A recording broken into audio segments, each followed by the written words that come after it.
I did a video before of the 10 reasons that you should move to the Philippines.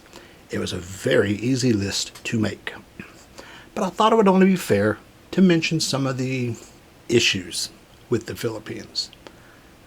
I got to preface by saying I couldn't even come up with 10. On the reasons to move, I ended up with 12. This one, I think I got 8. Couldn't even come up with 10 reasons not to move here. I have been here for almost 9 years and I love it. So you should come here if you want. But no place is perfect. So let's talk about a few of the issues. Some of them aren't my issues, but complaints I hear from other people. Probably the most common complaint I hear all the time from so many guys is we cannot own land. Foreigners cannot own land. First, at my age, I don't care. I don't need to be collecting more stuff. If we're married, it's in our name because a husband and wife are one legal entity. If she were to pass before me, I inherit it, but have to sell it within a certain time period. I don't care about any of that. I rather rent anyway. But as far as on general principle of foreigners being able to own land, I completely agree. Foreigners should not be able to own land in any country. I cannot understand why a country would sell its land to people that don't belong there. Doesn't make sense. So as far as I'm concerned, that's not a problem. But it is the most common complaint I hear. Doesn't bother me at all. One problem, and I would agree to that, I'm an old cook, used to cook in restaurants, so I have a different idea on how food preparation should be done. The food quality, preparation, and standards are not what I would like to see. They don't follow any kind of temperature guidelines that I have ever seen. There's food cooked, sitting in a pan, on a counter, room temperature, all day. They scoop it out, they serve it to you, room temperature. They don't heat it up, they don't keep it cold, they don't care. Now, I was, raised up in the kitchens in the U.S., and this was just unbelievable. But you know what? I eat here, I don't get sick, so maybe it's not that important. But yeah, when I walk in someplace, I do kind of check out the kitchen. And there are a number of places that I walk out of. If I look at it and it's just really bad, I'm like, no.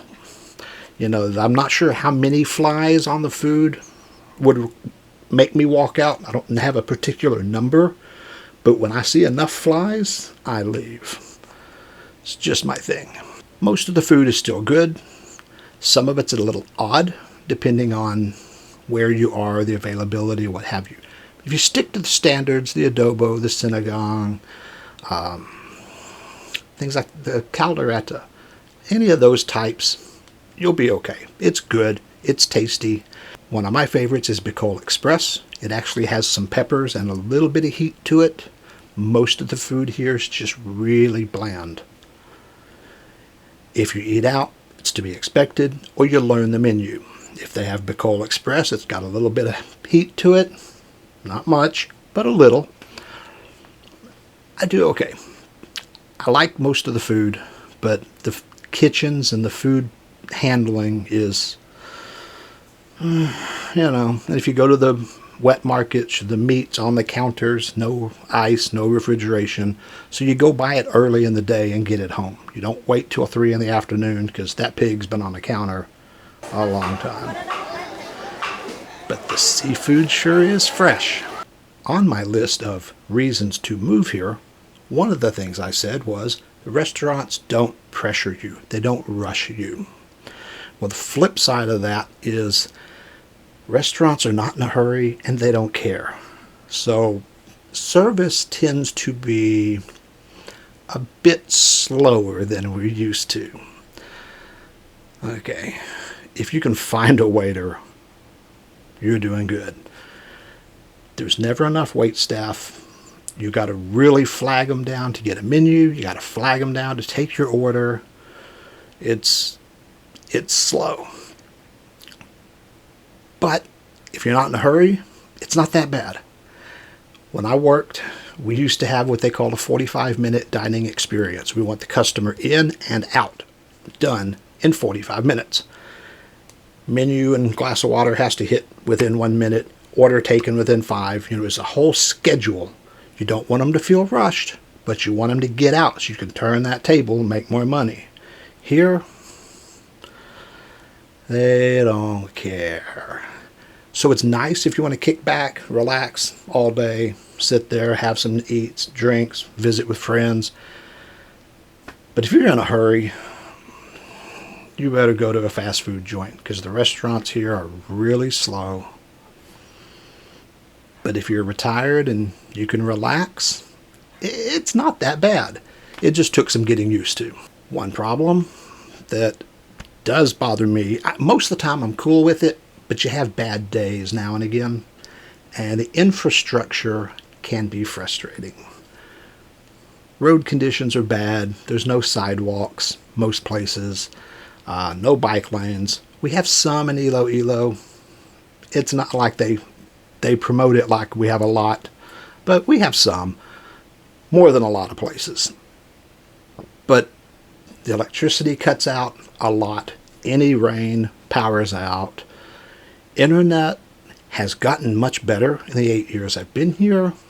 It's much faster, but it'll cut out quite often too. Same thing, a little bit of rain, they lose power, they lose connection. So it's a lot of it's real iffy. Generally, that's okay. Some days, like I say, some days it bothers you. You have a bad day every now and then. And it's going to very likely be the infrastructure that gets on most people's nerves. Everybody has their pet peeve. Mine is loud music. But infrastructure can hit me on the wrong day.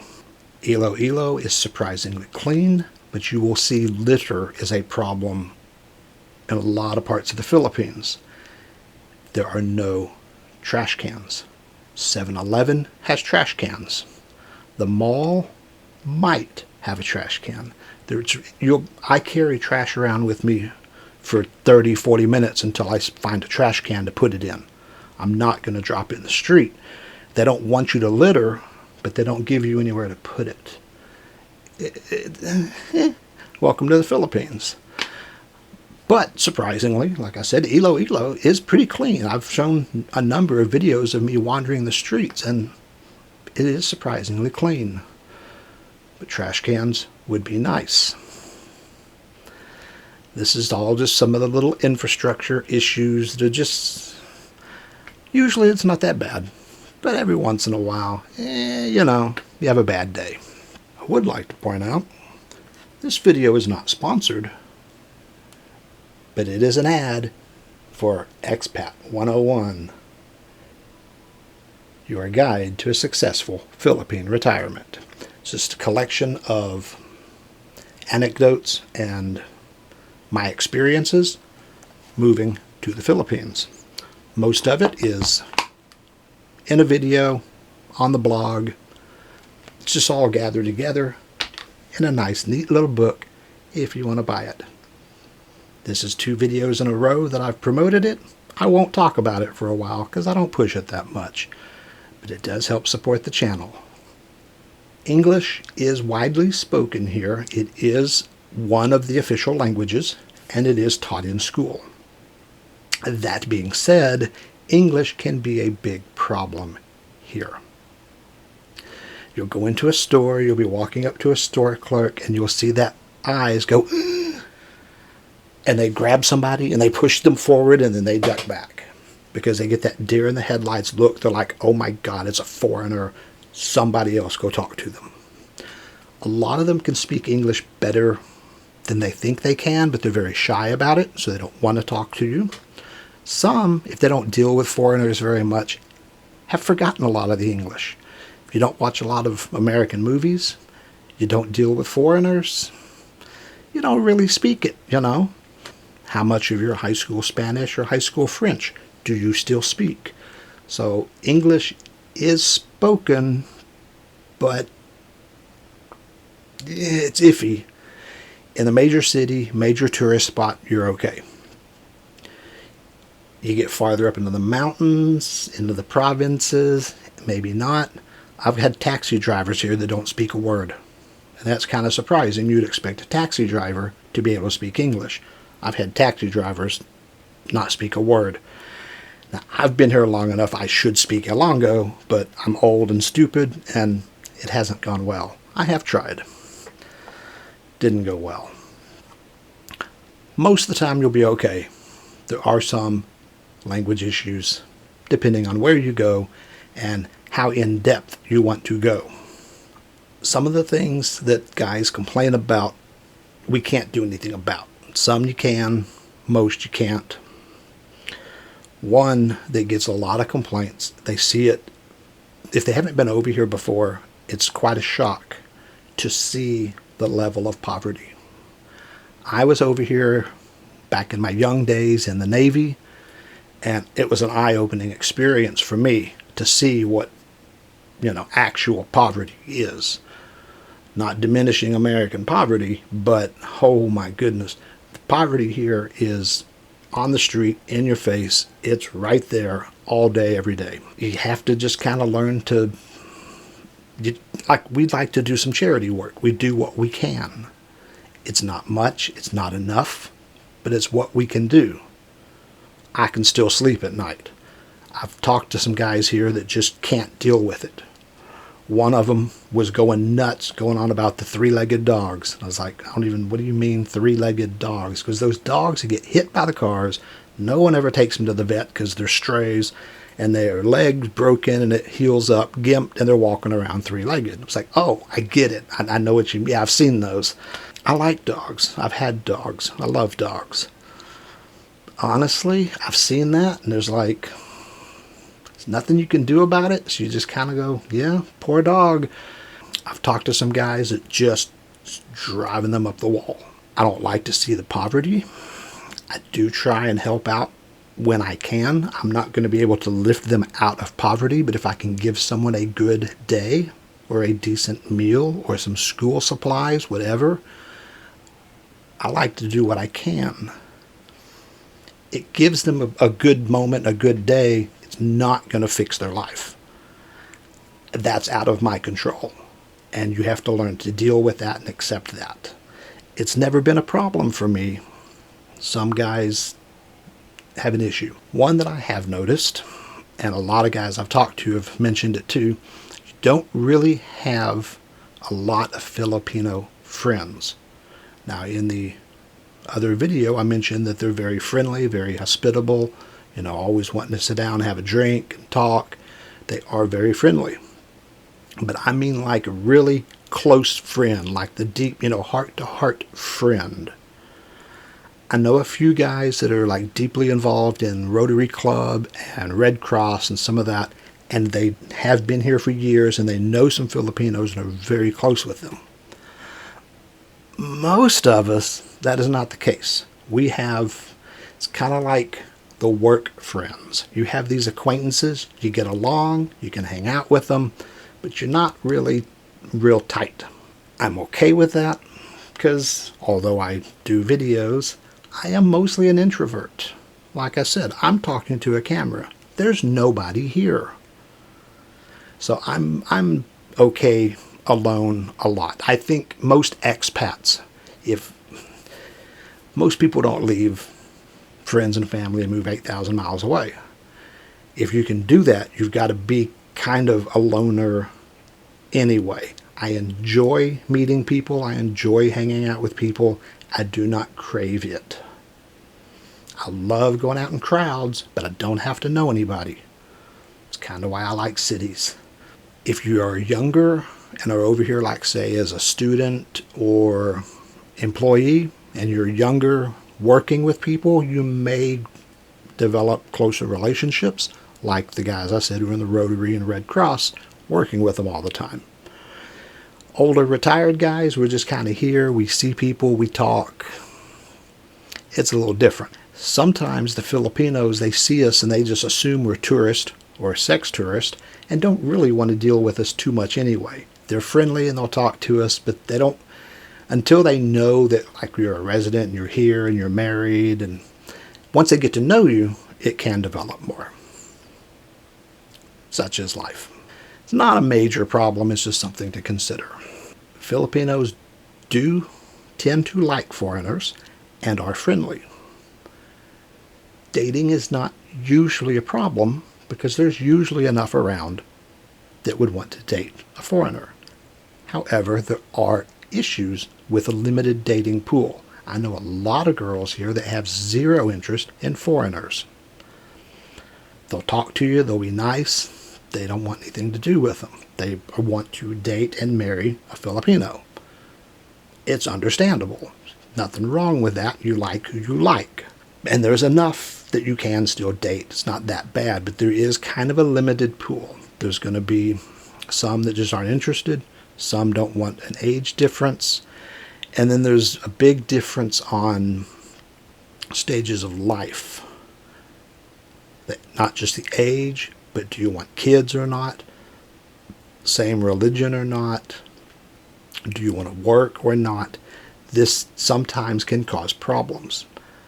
I've known people that their wife wants to work, but they make 300 pesos a day, which is $6. And the dude's like, I give you $10 to stay home.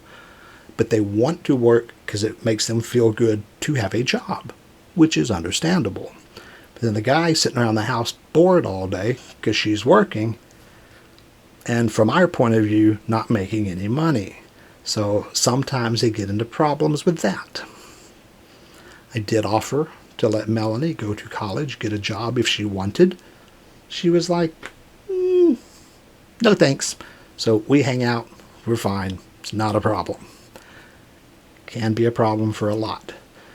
So it does limit your choices because of some guys will not get married. Some guys will not have kids. I'm one of those. I'll get married, but no kids. And you have kind of a list, because I'm done with that. I'm old. I'm done. Meet some 18-year-old, she's going to want kids. She may want to go to college, So it's an issue you have to work out. It's not a major problem most of the time.